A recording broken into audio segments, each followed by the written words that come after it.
जन्मदिन में आज अच्छा। शुरुआत आपके दर्शन से करी। हाँ, खूब भगवत आराधना करो और भगवान का नाम गुण लीला ये गहन हर जीव का अधिकार। भगवान ने कहा है, मच्चित्ता मदगत प्राणा बोधयंता परस्परम कथयंत च माम नित्यम तुष्यंत च रमंत च।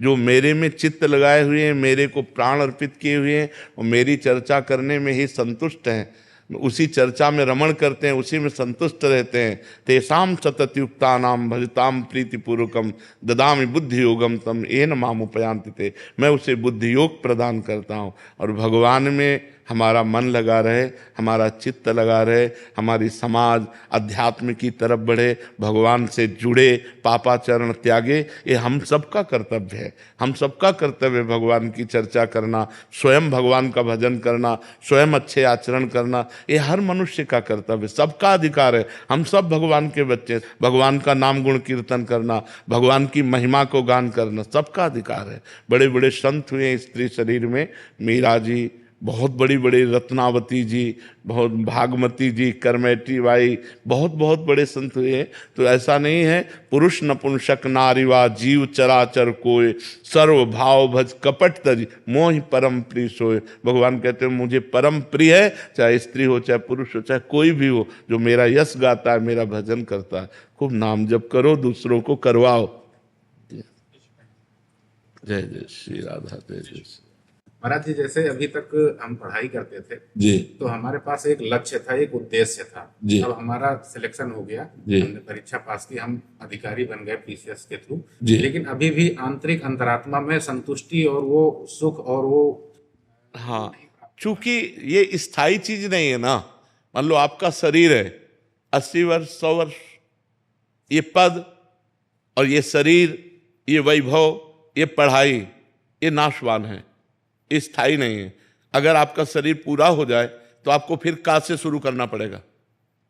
आप ग्रेजुएट हो करके शरीर पूरा किए तो आप ग्रेजुएट होके नहीं जन्मेंगे, आपको फिर का ज्ञान, वर्णमाला का ज्ञान, अक्षर का ज्ञान आपको प्राप्त करना पड़ेगा।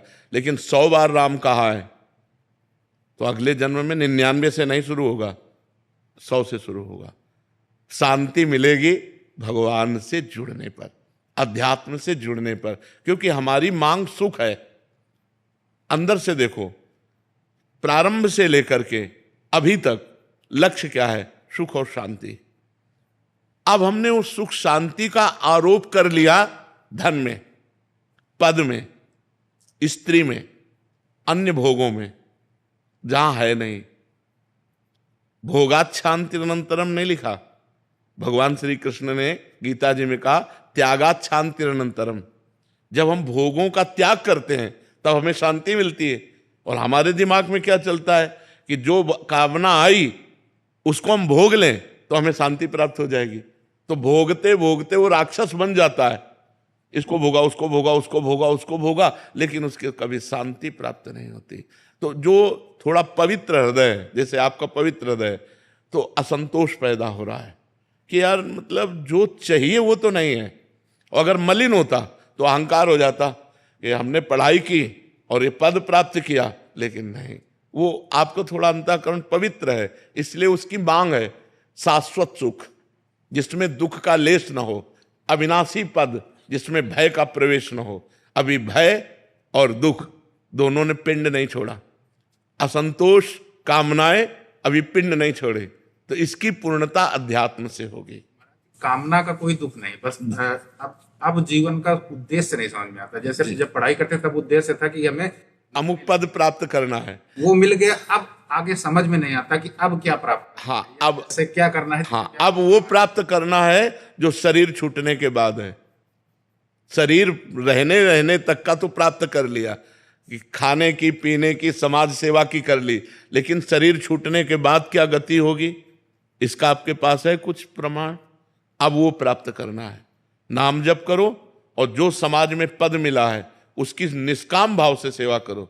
कभी अधर्म जनित क्रिया ना होनी चाहिए। अधर्म जनित क्रिया जैसे घूस ले लेना, आपकी समझ में आ रहा है ये आदमी निर्दोष है और फिर भी उसे दंड विधान करना, आपकी समझ में आ रहा है ये दोषी है, फिर भी उससे पैसा लेकर उसे छोड़ देना, जो जहां जिस अधिकार में है। धर्मयुक्त अगर अपने कर्तव्य का पालन करे और नाम जप करे तो ज्यादा उसे अगरबत्ती जलाने की जरूरत नहीं है, वो इसी क्रिया से भगवत प्राप्ति की योग्य हो जाएगा, इसी क्रिया से भगवत प्राप्ति की योग्य।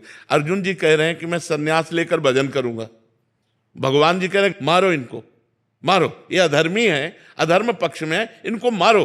तो युद्ध का मतलब है अपने कर्तव्य का पालन करना। यदि हम अपने कर्तव्य का पालन करते हुए भगवान नाम जप करते हैं तो परम संतोष प्राप्त हो जाएगा, आप देख लेना। तो क्या महाराज जी हम अपने जैसे जो हम अपना ये कर्तव्य है इसको छोड़ के हम भक्ति मार्ग में उतर, वही अर्जुन वाली बात बोल दी है ना कि मैं संन्यास ले लूं।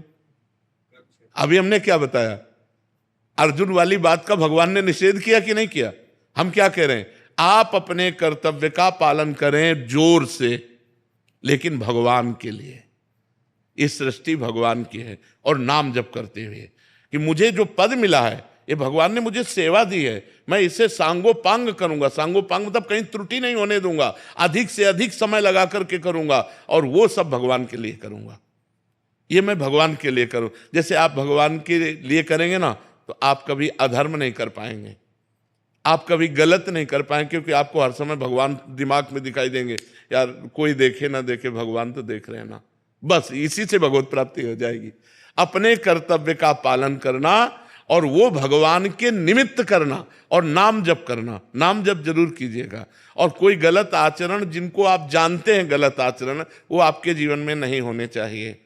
जैसे शराब पीना है, पर स्त्री गमन करना है, घूस लेना है, अहिंसा, चोरी, जो भी, अगर ये गलत आचरण नहीं है तो आप पैंट शर्ट में भी साधु हैं।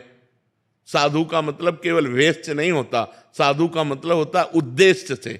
अगर हमारा भेष साधु का है और उद्देश्य रुपया है, संसारिक भोग है, वो सांसारिक है, और आप पैंट शर्ट में हो, आपका उद्देश्य भगवान है, तो आप साधु हो। आपको वही गति मिलेगी जो एक साधु को गति प्राप्त होती है।